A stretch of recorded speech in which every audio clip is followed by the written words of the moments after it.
साथियों नमस्कार। आज मैं उन साथियों से बात करना चाहता हूं जिनका यूपीएससी में डीओई के अंदर सिलेक्शन हुई है। और अब मुझे साथियों उम्मीद है कि आप लोगों की पोस्टिंग्स हो रही होंगी आजकल। और जैसा कि मैंने अभी पीछे आपका जो है फाइनेंशियल ड्यूटीज़ के बारे में डिस्कस किया था आपके साथ, एकेडमिक ड्यूटीज़ के बारे में किया था, स्टेक होल्डर्स के साथ कैसे डील करना है, ये सारी बातें हम लोगों कर चुके हैं। आज मैं थोड़ा सा एक प्रैक्टिकल जो समस्याएं आ जाती हैं, कई बार हमें लगता है वो माइंड में लगता है, वैसे होती नहीं है वो समस्याएं, बट कभी कभी आ जाता है मन में, उससे संबंधित कुछ बातें करूंगा। क्योंकि हमारे डायरेक्टरेट के अंदर जो स्कूल्स हैं वो 3-4 तरीके के स्कूल्स होते हैं। एक हमारे होते हैं सर्वोदय, जिसके अंदर आपका नर्सरी से लेकर के 12 तक होते हैं। दूसरे हमारे होते हैं बॉयज़ स्कूल, जिसमें कि 6 से लेकर 12 तक के होते हैं। जिसमें तीसरा होता है हमारा गर्ल्स स्कूल, जिसमें कि हमारे गर्ल्स 6 से लेकर के और 12 तक होती हैं या 10 तक होती हैं। 10 तक वाले बहुत कम हैं, मिडिल स्कूल अब बिल्कुल नहीं हैं, but 6 to 12 girls, 6 to 12 boys and Sarvodaya कन्या, जिसमें कि नर्सरी से लेके 12, सर्वोदय बाल विद्यालय, जिसमें कि नर्सरी से लेके 12 तक के स्कूल होते हैं। अब रह गई बात कि चूंकि आप प्रिंसिपल हैं तो आपको जो भी स्कूल मिलेगा वो कम से कम ये मान के चलिएगा कि 1500 से ऊपर की एनरोलमेंट का स्कूल आपको मिलेगा। क्योंकि आपके साथ वाइस प्रिंसिपल भी होंगे। जितनी ज़्यादा स्ट्रेंथ होगी, 2000-2500 से ज़्यादा होंगे तो आपके साथ 2 वाइस प्रिंसिपल की पोस्ट होती हैं। एट प्रेजेंट वहाँ पर कितने अवेलेबल हो पाते हैं वो बात अलग है। और प्रमोशंस जो हैं प्रिंसिपल्स की भी अभी प्रमोशंस हुई हैं, आपके साथ ही उनकी भी पोस्टिंग हो रही है। इसी तरह से आपके जो वाइस प्रिंसिपल जो आपके पास मिलेंगे पीजीटी से, उनको भी बहुत जल्दी से डिपार्टमेंट कर रहा है और बहुत ही ज़्यादा एक्टिव है डिपार्टमेंट इस समय एजुकेशन से कंसर्न। तो इसलिए आपको स्कूल इन कैटेगरीज में से कोई भी मिल सकता है। अब इसमें सबसे पहले बात यह है कि स्ट्रेंथ से आपने घबराना ही है। स्ट्रेंथ आपको 5000 वाला भी मिल सकता है और 1500 से मिनिमम तो मिलना ही मिलना है उतना।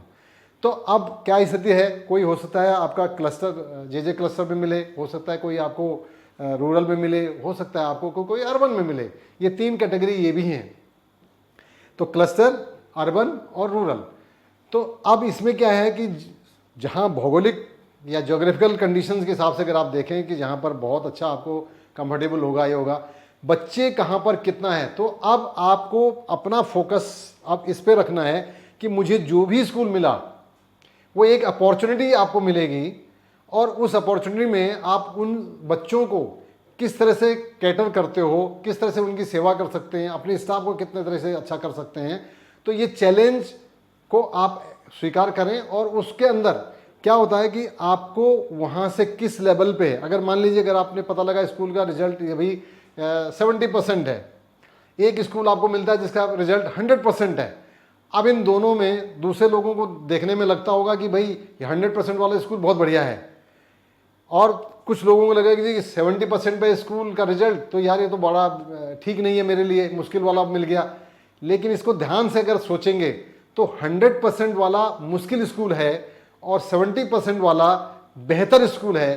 क्यों बेहतर है? क्योंकि यहाँ पर आपके पास काम करने की बहुत ज़्यादा अपॉर्चुनिटी होगी और अपने आप को शो करने की अपॉर्चुनिटी होगी।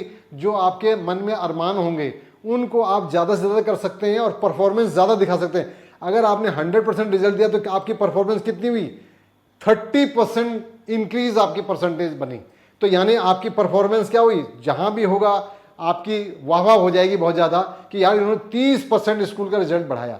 जहां 100% ऑलरेडी है वहां पर आपने उसको मेंटेन कर दिया 100%, तो क्या कहेंगे? मेंटेन किया है जी।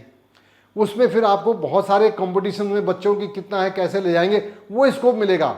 और उसमें आप कितने करेंगे वो उतना शायद नहीं हो पाए जितना कि वहाँ एकदम से हाईलाइट हुआ। करेंगे तो वो भी कि भाई कंपटीशन एग्जाम में वो भी करेगा, 70 वाले भी वहाँ भी करेंगे, बट यहाँ पर कितना है आपका, क्या 100 मेंटेन हुआ जी, परसेंटेज इंक्रीज। और अगर कहीं 1% दाएं बाएं नीचे हो गया तो एकदम हाईलाइट भी होगा कि देखिए ये तो रिजल्ट जो है उन्होंने डाउन कर दिया। तो मेरा कहना ये नहीं कि आप 70 वाला ही लीजिए, नो, आपको 100% वाला रिजल्ट अगर वाला स्कूल मिलता है तो दैट इज ऑल्सो गुड, और 70 वाला मिलता है दैट इज इक्वली गुड।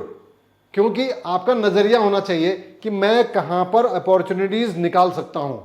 आपको ये देखना है जो भी इसको, अगर आपको 100% वाला मिला है तो अपॉर्चुनिटी क्या है, 100 मेंटेन करने के बाद एक्स्ट्रा मिल जाइए, स्पोर्ट्स में बच्चों को आगे वो ले जाइए जहां पर है आपका जो है कॉम्पिटिटिव एग्जाम में अपने बच्चों को मैक्सिमम ले जाइए। दिल्ली यूनिवर्सिटी के अंदर CUT का एग्जाम देकर के कितना मैक्सिमम बच्चों को क्लियर करा के कराइए, अच्छे स्कूलों के अच्छे कॉलेज में एडमिट कराने की वो कराइए, वो आपकी अपॉर्चुनिटी है।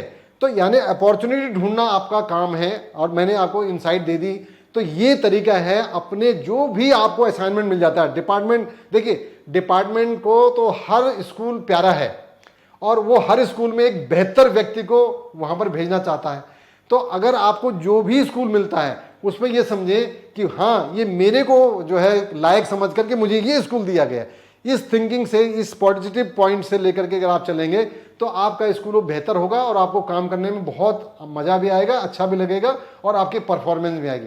तो साथियों इस तरह से आप ध्यान रखें, और इसी तरह से जो है डेफिनेटली जब भी आपको, आपके पास वाइस प्रिंसिपल के भी बहुत सारे लोग अभी आएंगे, हो सकता है वो अभी देखिए तैयारी कर रहे हैं, उनका इंटरव्यू की डेट्स आने वाली होंगी, और तो वहाँ से भी जो है बहुत सारे लोग जो वाइस प्रिंसिपल हमारे सुन रहे होंगे वो भी सुने, और जल्दी से जल्दी उनके इंटरव्यू आएंगे, तो इसलिए वो भी तैयारी करें फटाफट। तो मेरे कहने का मतलब है कि प्रिंसिपल जो है हमारी जो पोस्टिंग आपको मिलती है उसको ज्वाइन करें, और उसके बाद तुरंत वहाँ पर अपना जो है एक प्रोग्राम बना करके अपना जो चेकआउट करा, जो प्लान है, जो दिल में जो अनुमान है कि मैं स्कूल में जाके बच्चों का ये बेनिफिट करूँगा, टीचर्स के साथ ये करूँगा, उसको स्ट्रेटजी तैयार करें। और स्ट्रेटजी से ही हमेशा जो है वॉर जीते जाते हैं। तो ये भी किसी वॉर से कम नहीं है कि आपने इतने बच्चों का भविष्य जो है कहाँ से कहाँ ले जाना है, तो उसको कैसे ले जाएंगे, ये सारी की रूपरेखा तैयार करके और स्कूल अटेंड करें। सबसे पहला काम है कि जितने भी दूर मिले, नज़दीक मिले, स्कूल के अंदर आप आधे घंटे पहले पहुँचें, छुट्टी के आधे घंटे 1 घंटे तक आप वहाँ सारी चीज़ों को समेटने की कोशिश करें, क्योंकि ड्यूरिंग स्कूल टाइम कोशिश ये करें कि अधिकतर आपका जो है क्लासेस के अंदर बच्चों के अंदर इंटरेक्शन में लगे।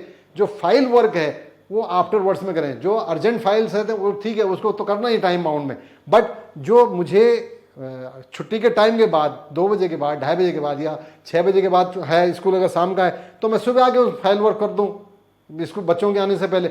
जब बच्चा स्कूल में आ जाता है, बच्चे स्कूल में आ जाते हैं, तो फिर उस समय आपकी इन्वॉल्वमेंट बच्चों के साथ होनी चाहिए, क्लासेस के साथ होनी चाहिए, वहाँ इंटरेक्शन होना चाहिए, और इससे फिर देखिए आपका स्कूल कहाँ से कहाँ पहुँचता है। तो इन बातों का ध्यान रखेंगे। Thank you very much, all the best, thank you.